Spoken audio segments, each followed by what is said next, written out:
Olá, irmãos, paz do Senhor Jesus, seja bem-vindo novamente.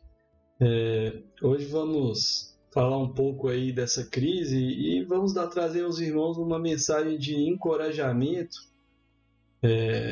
Sabemos que esse momento às vezes pode deixar os irmãos um pouco angustiados. O mesmo pode acontecer com qualquer um de nós. Então, queria trazer uma palavra para os irmãos. Vou trazer alguns textos para que a gente possa meditar e que Deus possa falar ao nosso coração. Amém? Então, vamos começar meditando aqui no texto que está em 1 Pedro, no capítulo número 1. Então, eu vou trazer para os irmãos a partir do versículo de número 6. Amém? Nisso exultai, embora no presente, por breve tempo, se necessário, serai contristados por várias provações, para que, uma vez confirmado o valor da vossa fé, muito mais preciosa do que o ouro perecível, mesmo apurado por fogo, redunde em louvor, glória e honra na revelação de Jesus Cristo, a quem não havendo visto amais, no qual, não vendo agora, mas crendo, exultais com alegria indivisível e cheia de glória, obtendo o fim da vossa fé, a saber, a salvação da vossa alma. Amém, irmãos? Então, você vê que o apóstolo Pedro, ele está nos mostrando que provações, todos os crentes passariam por provações, naturalmente, hoje o mundo inteiro está passando por provações, mas se os irmãos estão acompanhando o canal, os irmãos vão saber que Deus ele projetou uma sequência de fatos. Ainda que esse momento pareça para todos nós, é o fim do mundo, é uma sensação de pânico, de angústia que às vezes pode tomar o nosso coração. Confesso aos irmãos que num primeiro momento essa sensação também entrou no meu coração, mas com um pouco de calma, meditando, Deus ele vai nos mostrando, não, tem um passo ainda a acontecer.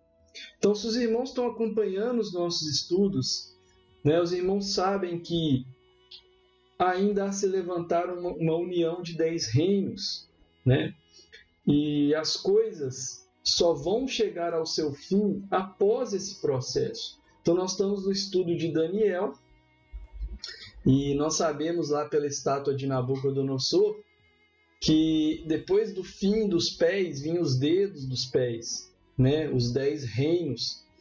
E isso está em concordância com outros textos dos profetas. Então eu vou trazer também para os irmãos, vamos meditar o que o apóstolo Paulo vai dizer em 2 Tessalonicenses, no capítulo de número 2.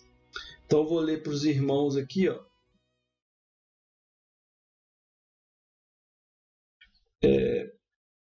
a partir do versículo de número 1, a partir do versículo de número 1, o apóstolo Paulo vai dizer assim: irmãos, no que diz respeito à vinda do nosso Senhor Jesus Cristo e à nossa reunião com Ele, nós vos exortamos a que não vos demovais da vossa mente com facilidade, nem vos perturbeis, quer por espírito, quer por palavra, quer por epístola, como se procedesse de nós, supondo tenha chegado o dia do Senhor.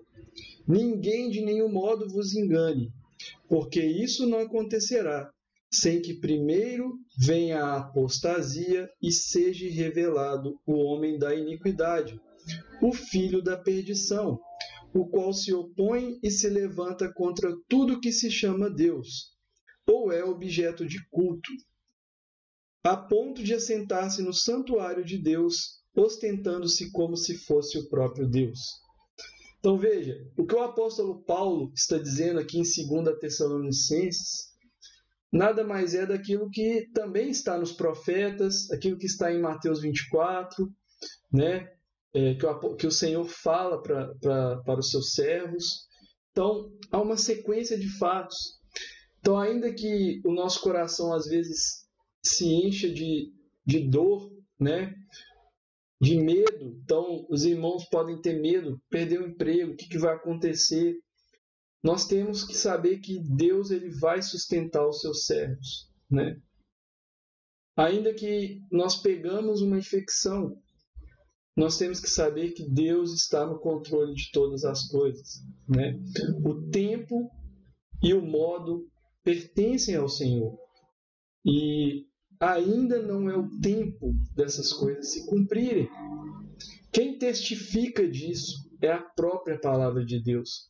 Então, se alguma pessoa vier com mensagem sensacionalista, né, usando o contexto, agora é o fim, né, tentando trazer uma sensação de medo aos irmãos, saibam que ainda não é.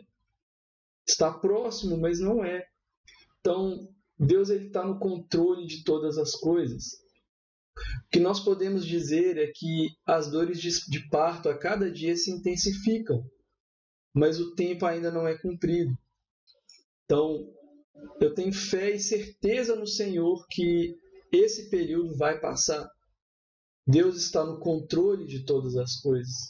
Então, os irmãos, obviamente, né, não podem, ao achar, então, se não é o tempo, então a gente pode se descuidar. Não, nós temos que ter os nossos cuidados, naturalmente, mas confiando no Senhor o tempo inteiro, porque Deus está no controle da situação.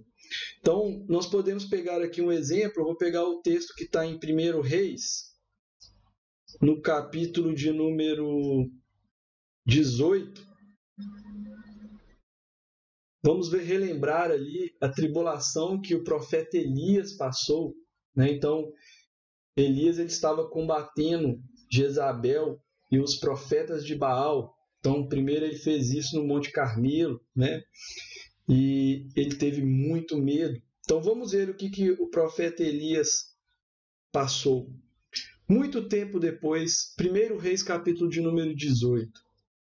Muito tempo depois veio a palavra do Senhor a Elias, no 3º ano, dizendo: Vai, apresenta-te a Acabe. Não, aqui é no capítulo 18, não, desculpa os irmãos. Capítulo de número 19, vamos lá.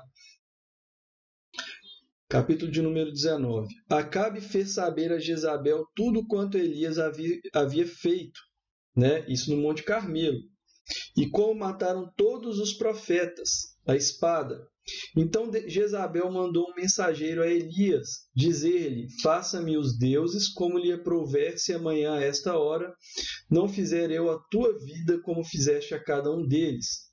Temendo, pois, Elias levantou-se e para salvar a sua vida se foi. Chegou a Berseba, que pertence a Judá, e ali deixou seu moço. Ele mesmo, porém, se foi ao deserto, caminho de um dia, e veio, e se assentou debaixo de um zimbro, e pediu para si a morte, e disse: Basta, toma agora, ó Senhor, a minha alma, pois não sou melhor que os meus pais. Deitou-se, dormiu debaixo do zimbro. Eis que o anjo o tocou e lhe disse: Levanta-te e come. Olhou ele e viu junto à cabeceira um pão cozido, sobre pedras em brasa e uma botija de água. Comeu, bebeu e tornou a dormir. Voltou segunda vez o anjo do Senhor, tocou-o e lhe disse: Levanta-te e come, porque o caminho te será sobremodo longo.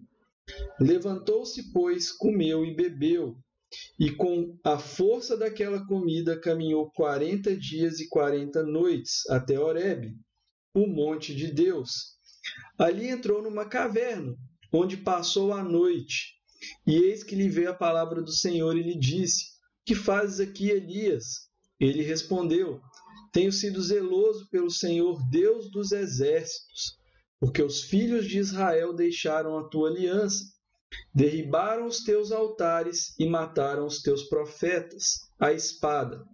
E eu fiquei só, e procuram tirar minha vida. Disse-lhe Deus: Sai-te e põe nesse monte perante o Senhor. Eis que passava o Senhor, e um grande e forte vento fendia os montes, e despedaçava as penhas diante do Senhor. porém o Senhor não estava no vento. Depois do vento, um terremoto, mas o Senhor não estava no terremoto. Depois do terremoto, um fogo, mas o Senhor não estava no fogo. E depois do fogo, um cício tranquilo e suave. Ouvindo-o, Elias envolveu o rosto no seu manto e, saindo, pôs-se à entrada da caverna. Então você vai ver que Elias, ele passou uma tribulação tão grande e teve muito medo. O medo, numa situação dessa, é natural. Nós somos uma geração não acostumada com coisas dessa magnitude, né? E isso gera em nós essa sensação de medo, às vezes. Mas o Senhor, ele tem um propósito, assim como ele tinha para Elias, né? Assim como ele tinha para Elias, ele tem para nós. Nos preparar para o que ainda vai vir. Então, mesmo nesse momento de dificuldade, Deus, ele está nos preparando a ter coragem, né? Fé, mesmo nas calamidades, sabendo que o Senhor está sob o controle de todas as coisas. Pode vir o vento, pode vir o terremoto, pode vir o fogo, né? Mas Deus, ele está na voz mansa. Então, o servo do Senhor, ele tem que descansar, esperar, sabendo que Deus está no controle de todas as coisas.